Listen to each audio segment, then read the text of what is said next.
Saya ingat waktu di asuransi kan, dulu kan saya nawarin preminya kan paling kecil 500.000. Ada yang dia nabung, ini unit link ya, ada yang nabung 1 juta, 2 juta, 3 juta. Kita dapat komisi dari situ tuh. Selama 10 tahun dapat tuh. Masuknya sekali, pasif ya. pasif. Selama dia nabung. Ini nanti pada pengen lagi jadi agen asuransi. Jangan. Beliau aja tobat tuh. Jangan. Nggak berkah, Kang. Nah, itu soal nggak berkahnya gimana tuh ceritanya? Ini ya.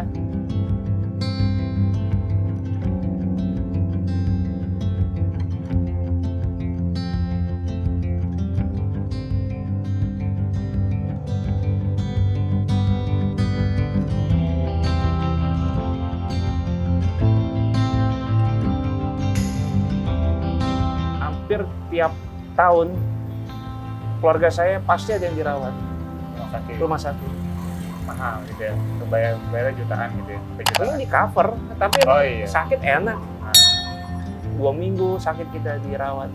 Anak saya juga, kalau sekarang alhamdulillah enggak, bukannya ini, memang palingnya flu biasa gitu ya. Iya, paling diare. Covid aja nggak kena kemarin. Belum pernah kena tuh kan? Kayaknya kena sembuh sendiri gitu. Iya, karena ada imunnya kan. Iya, kayaknya kita sakit enteng aja masuk angin gitu. Nggak kayak dulu gitu. Takut, jadi pegangannya ke asuransi. Enggak, lillahi ta'ala kalau sekarang. Orang kita udah paham kok sakit, maut, dan lain sebagainya itu kan memang udah ditakdirkan kan. Tetap ikhtiar, tapi ikhtiarnya bukan ke arus tadi. Nggak berkah ya asuransi tadi ya. Iya. Sakit itu tuh nggak berkah tuh teman-teman. Jangan diikutin berarti kan. Kalau bisa sih janganlah. Saya aja udah tobat. Masa ini teman-teman nggak mungkin ini tobat, ini malah masuk. Ini mantan. Nah, sebelum lanjut yang rebutan pancong nih kan itu kan antum pernah main ke kantor ya? Iya. Kan dipotong ya. Sebelum lanjut ke cerita sedikit lah tentang rebutan pancongnya. Kan antum pernah cerita pernah masuk NI itu. Nah, gimana tuh? Mungkin ceritain dikit aja kan. Iya. Akhirnya kenapa bisa terjebak ke situ gitu kan? Terus kenapa akhirnya ya memutuskan itu keluar, dan gimana cara keluarnya itu biar gak ketahuan atau gimana tuh? Biar teman-teman tahu nih di ada di official.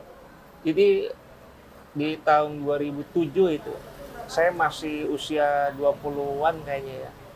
Iya. Kuliah berarti itu. Lulus kuliah ya. Oh iya, masih kuliah. Kuliah berarti ya. Nah, itu jadi modusnya nggak kelihatan, Kang. Dia ngenalin temen gitu kan. Kenalin terus jalan. Jadi model kayak asuransi juga ya. soft selling. Model kayak MLM juga ya. Dia building rapport dia. Building rapport. Udah bangun kedekatan, kita nggak sadar. Kulik aja. Enggak. Terus dia akhirnya ngobrol, ketemuan di food court, di KFC, di rumah makan gitu kan, terus ngeluarin Al-Quran, gitu kan. Nah, dia mengkaji Al-Quran gitu, kayaknya sumbernya cuma Al-Quran, nggak ada hadis kalau saya perhatiin. Nah, jadi langsung Al-Quran terjemahan. Coba deh Mas buka surat halaman sekian, ayat sekian gitu kan. Kok gini ya, yang diomongin bener semua gitu, masuk akal. Jadi selama itu masuk akal, saya diiyain, masih mau ketemu gitu. Nah, terus ini sebenarnya saya masuk itu nggak kayak orang-orang kan. Kalau orang-orang masuk itu apa ya? Kalau dengar itu kan harus ada setoran, duit. Harus cari duit. Motivasi saya masuk ke NII itu pertama dia bilang di sana nggak ada ngerokok. Jadi kayaknya syar'i gitu. Ngerokok tuh nggak boleh. Padahal ngerokok boleh ya. Iya, boleh. Debatable lah ya rokok ya. Iya. Karena saya nggak ngerokok, wah nggak ngerokok nih. Bagus nih. Terus dia nerapin hukum Islam apa gitu. Emang nggak spesifik dia ngomong. Cuma nanti ada negaranya. Jadi Islam itu harus ada negara, ya kan, negara Islam Indonesia. Tapi belum sholat waktu itu kan? kan belum ada negara Oh, iya. nih, belum sholat dulu gitu. Nggak apa-apa nggak sholat atau gimana? Nah, dia awal-awal masih sholat. Nah, Jadi pas saya udah masuk, udah jalan setahun, dicuci lah otak kantungnya. pas udah dekat lah ya, udah jadi anggota, baru kelihatan tuh di situ. Pada nggak sholat. Kalau saya mah tetap sholat. Saya sholat Jumat diketawain. Ayo ya, sholat pas yuk. Jumatan mereka pada nggak Jumatan. Nggak gitu? Jumatan. Oh. Ngapain? Kan di sana namanya kan kita ada dua ya. Ada ismu apa? Ada nama dalam, nama luar. Nah, Nama dalam kita tuh saya namanya Raffi kan. Raf, bukan Raffi Ahmad. bukan. Raffi ya, siapa lupa. Keren Raffi. Raf, ngapain lu? Sholat, diketawain. Jumatan diketawain. Diketawain. Sholat wajib juga diketawain. Sholat wajib, ada yang sholat, ada yang enggak. Kalau yang petingginya kayak nggak sholat kayaknya. Jumatan itu ketawain. Apa yang Ketawain. Karena menurut dia sholatnya universal. Yang universal itu yang tadi, ngerekrut orang. Tazkiyah tadi. Oh, istilahnya tazkiyah itu. Tazkiyah. Jadi kita itu ketemu Pembersihan orang, dong, menyucikan jiwanya itu dengan merebut. bahasa dia tuh tazkiyah itu ngisi lah ya. Itu ngasih tahu orang, nyamperin orang. Nah itu disebutnya sholat. Nah, Sholat universal. Oh, sholatnya begitu. Iya. Saya udah 2 kali kayaknya ke Mahat Al Zaitun. Kan kalau di media itu Dekat-dekat lah itu lah. Mahat itu Kampus. bukan. Ya. Padahal ya memang itu. Tapi memang kalau pesantrennya mungkin dipisah kali ya. Mungkin ada yang dari luar pesantren di situ. Cuman orang strukturnya itu ya orang-orang NII. Jadi mereka nggak mengakui itu. Atau berapa tahun gabung di NII itu? Aduh, nggak lama. Saya nggak lama. 2 tahun itu saya keluar. Oh, 2 tahun. Sebenarnya dari awal saya nggak mau masuk. Cuman karena Tadi nggak ngerokok, nggak ngerokok. kayak syari gitu ya. Nah, terus Pas berkecamuk karena kok ada yang nggak sholat gitu kan? Salah satunya. nggak sholat. Terus saya teman-teman saya banyak sampai sekarang ada yang masih. Tapi ada yang udah keluar. Kemarin saya ketemu itu ya, udah 10 tahun nggak ketemu lagi. Wah, dia kesel banget. Dulu lu bener, dia bilang saya gitu. Telat gua keluar ya, 2016 dia baru keluar. Kalau saya keluar dari awal, 2009 udah keluar. Ya karena nggak lama kan. Nah, tapi saya tahu itu. Dia sampai bikin partai juga kan.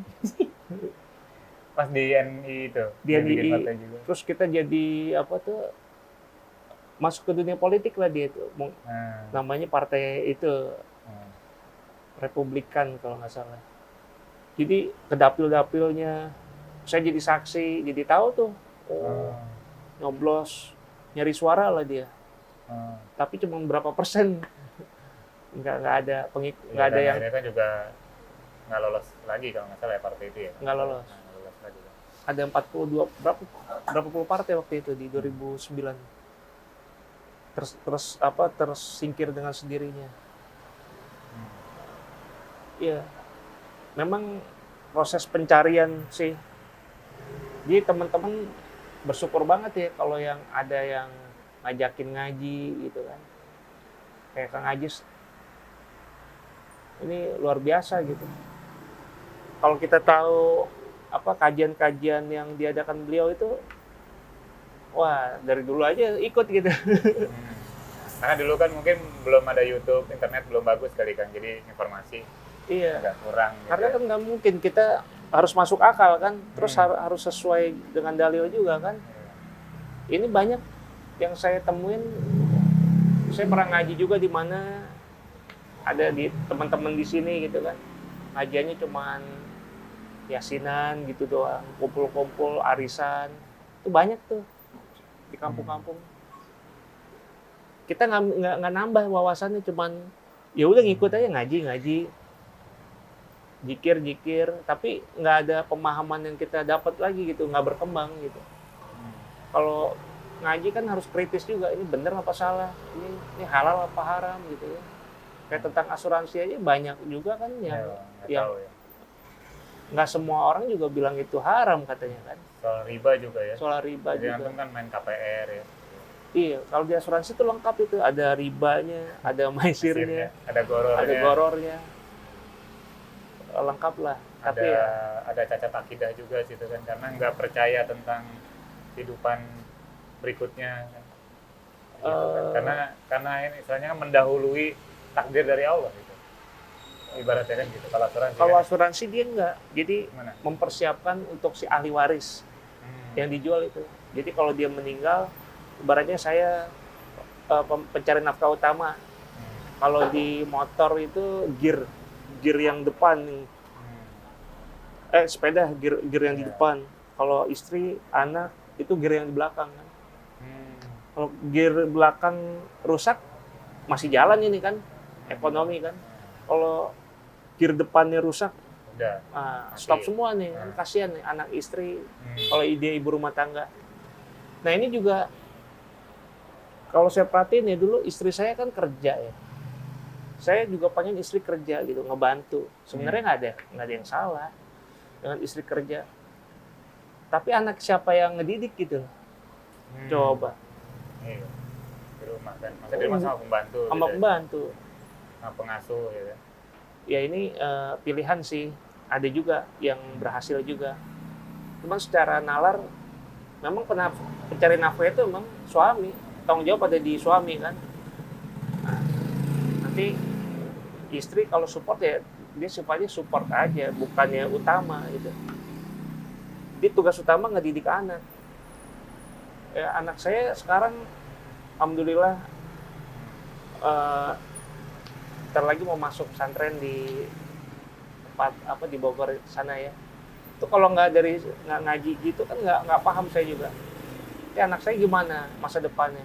Apakah dia kayak yang orang-orang kayak saya juga nanti ngejar dunia kan gitu? Kan rata-rata dipersiapkan nanti mau jadi apa?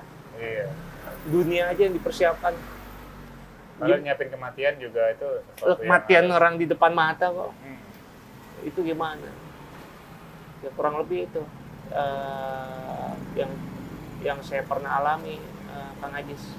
Nah, ini sedikit kembali ke kan rebutan pancong nih, Kang. Rebutan pancong ini akhirnya kan istilahnya ya di situ gitu ya, mantep ya. Iya. Mantep di rebutan pancong. Nah, kira-kira nih kan ini kan bagian juga dari bisnis kuliner ya, Kang ya? Iya. Bisnis kuliner kan? Iya.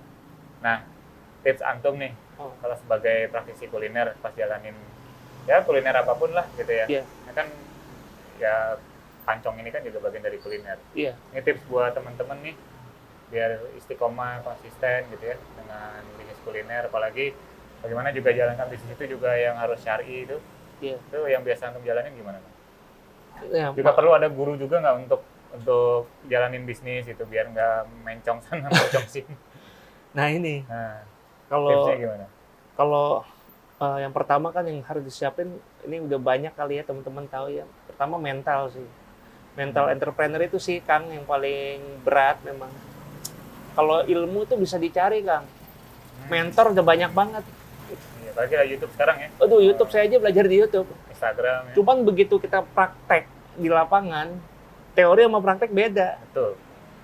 Nah, bisa nggak di saat beda itu kita nggak nyerah gitu loh. Ternyata di atas kertas untung, pas prakteknya lo kok beda. Nah, itu kan harus evaluasi terus kita terus jalan lagi gitu. Nah, yang kedua ini masalah permodalan.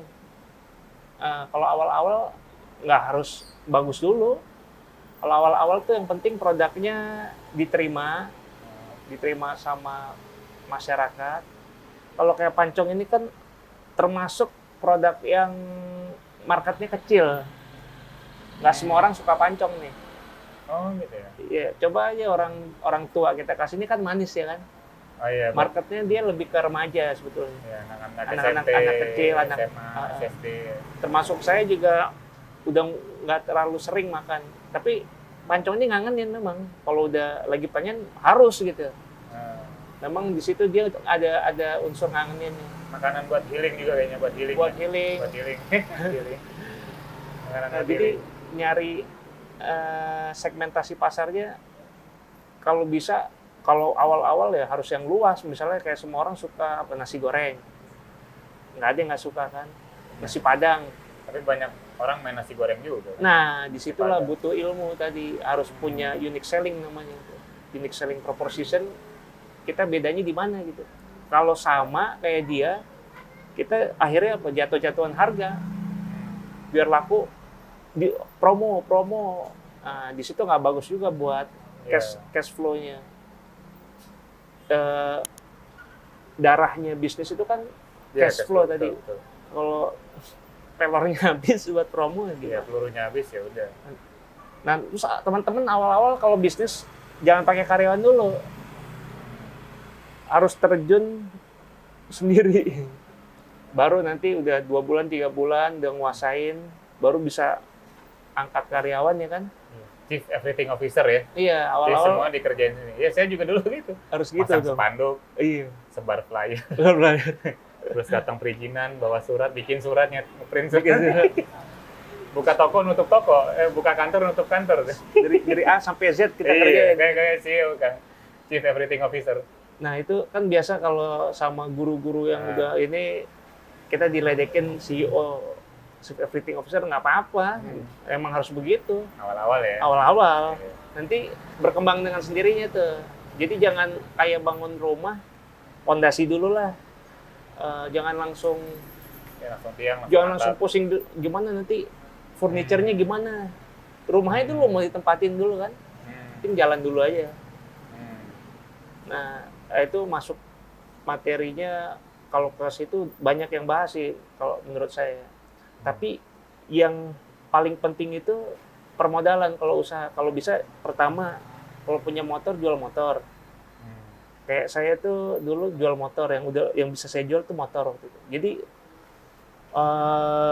rumah masih tetap bayar kredit, masih belum nyampe ilmu riba belum, baru keluar dari asuransi aja itu. Itu 2 tahun kemudian baru saya bebasin riba saya tadi. Rumah saya jual, mobil saya jual itu. Itu ilmunya nggak langsung, jangan langsung dapat hidayah nih langsung cepret. Ya nanti pusing sendiri juga. Kan orang nggak ada yang bantuin juga kan.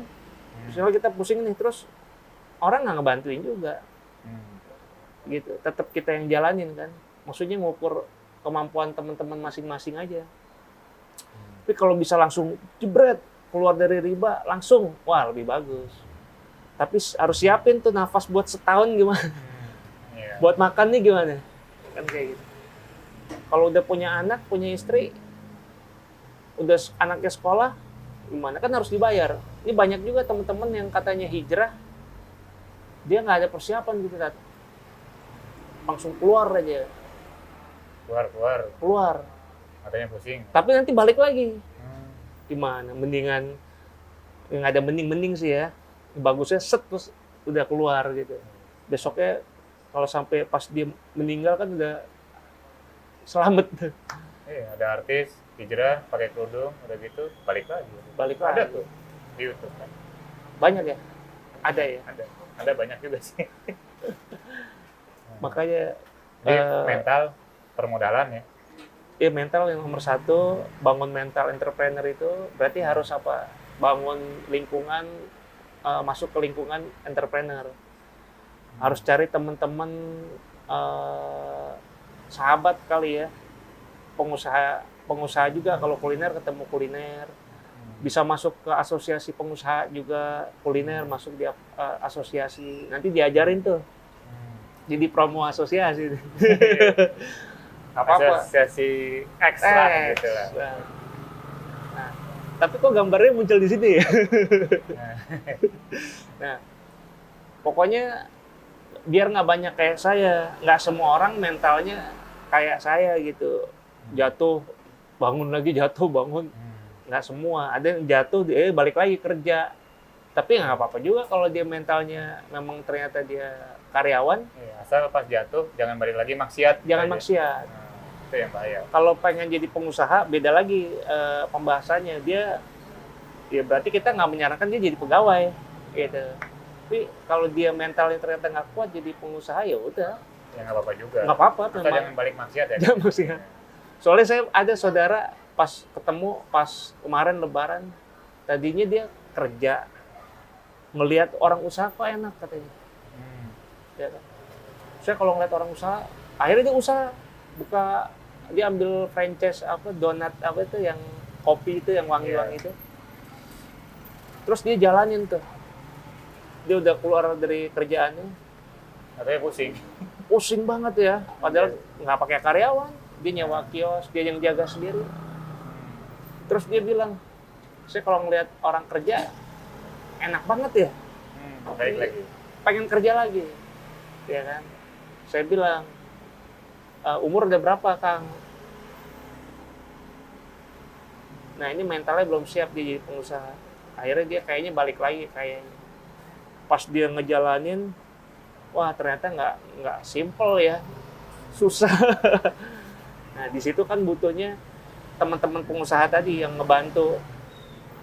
Sebenarnya kalau sekarang di YouTube juga banyak ya kan, tinggal rajin aja, mau belajar. Iya. Ilmu udah banyak banget kan di YouTube. Tapi mental nggak bisa dibeli Kang. Nah, benar. Itu Mental dia. itu. Mental, attitude, ya. Attitude. Terus kayak misalnya, Sikapnya. ya emang sikap Pengusaha tuh beda. pengusaha beda. Dia lagi kayak gini aja, misalnya lagi sama keluarga, tetap aja ada yang dipikirnya bisnis. Iya. Dia begitu. Pengen healing liburan dulu kemana gitu. Tahu-taunya di Pikiran tempat bisnis. healing dia malah nyari inspirasi. Inspirasi itu. Oret-oret gitu. Iya, betul. Emang begitu, nanti kebentuknya jadi begitu kalau udah jadi pengusaha. Dulu saya juga nggak begitu. Nah, Dulu mikirnya pendek. Cuman kalau pengusaha kan kita bisa setting nih. 5 tahun lagi, terus pendapatan kita sekian. Karena contohnya dia udah punya contoh usaha dia yang sukses misalnya. Oh dia tinggal duplikasi kan. Butuh berapa lama dia untuk punya aset. Terus dia mikir pensiun umur berapa. Karena orang usaha juga orang bilang tuh ini kayak sport otak ya. Terus kayak kalau bertarung tuh nggak ada ininya Kang, bukan satu jurus kayak MMA. Kita punya satu jurus, orang yang lain juga punya jurus banyak gitu. Nah, kitanya nggak bisa udah jalan usaha terus kita nyaman gitu nggak bisa. Makanya tips yang paling orang sering misalnya usahanya jalan nih Kang, bisnisnya jalan. Tips yang paling dia butuhkan ini di saat bisnisnya udah jalan, dia udah punya penghasilan nih dari bisnisnya. 1 cabang, punya 2 cabang, 3 cabang. Pengennya kan orang nggak ada berhenti ya tuh. Iya. 4 cabang, 5 cabang, itu boleh-boleh aja. Yang penting tadi ya, syar'i ya, Kuncinya permodalannya ya, jangan banyak nanti yang nawarin masalahnya. Ada yang nawarin kerjasama, ada yang nawarin sirkah, Iya, dari banking juga. ada dari yang bank juga. nawarin. Kalau sirkah beda lagi, ya kan? Siap nggak tuh konflik nanti? Nah, Nah, terus kalau memang cocoknya bisnis sendiri ya sendiri nggak apa-apa. Kalau mau sirkah dari awal sirkah sama orang gitu kan, kerjasama. Nanti dia udah punya uang di situ tuh Kang. Biasa nggak megang uang gede, ada uang gede. uang gede. Mentalnya masih mental miskin. Hilang healing. Hilang healing. Harusnya uang itu di saving Kang. Tetap gaya hidup jangan berubah. Sampai dia punya aset lah. Aset yang aman, misalnya udah punya ruko sendiri. Kan ruko mahal tuh. Mau nyewa terus kan nggak mungkin. Nanti di saat dia pensiun, kan makin tua, makin mikirnya nggak kayak waktu muda kan.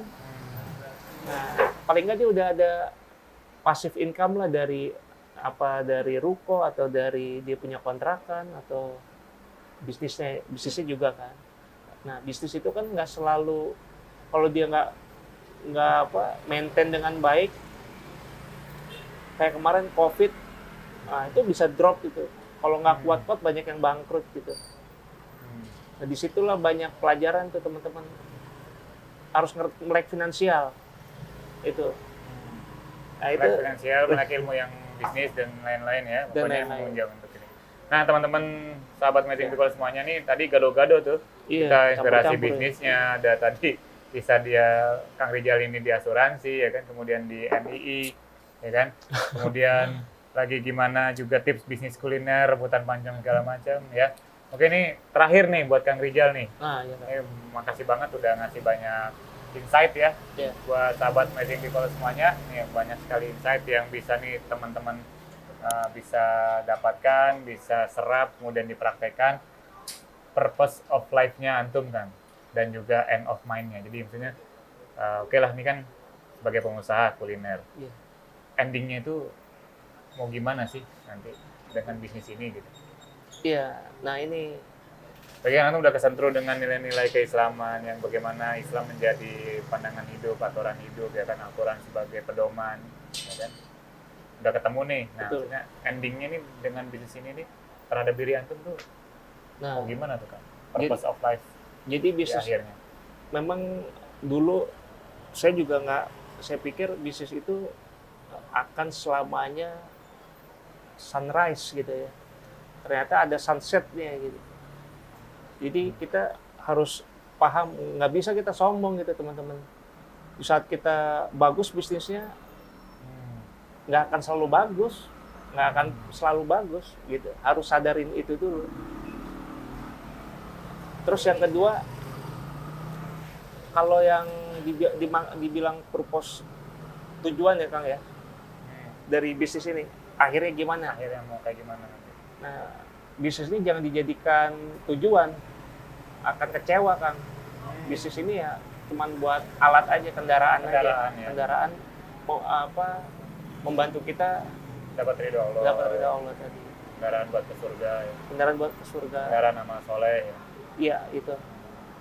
Karena kalau tujuannya tadi uang, kalau nggak dapet pusing. Iya.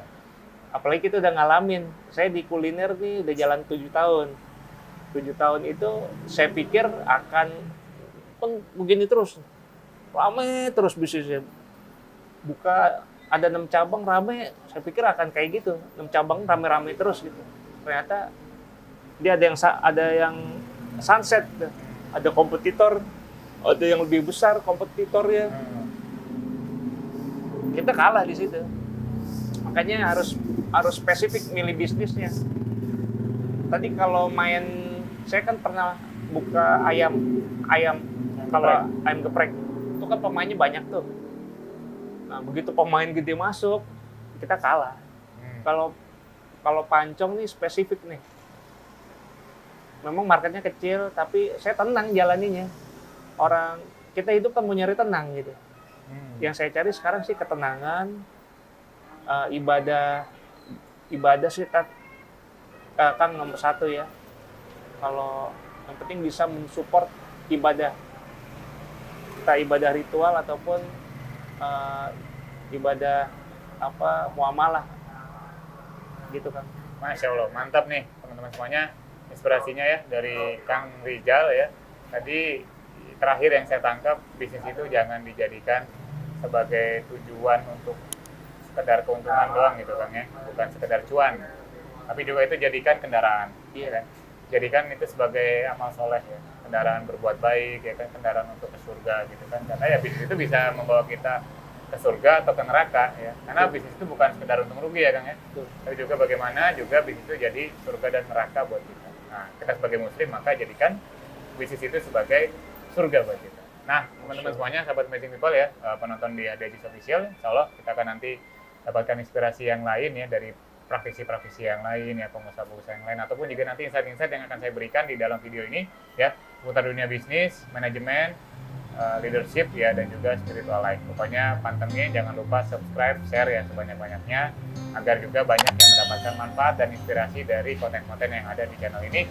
Saya Aziz, mohon pamit ya, mohon undur diri, semoga bermanfaat. Wassalamualaikum warahmatullahi wabarakatuh. Waalaikumsalam.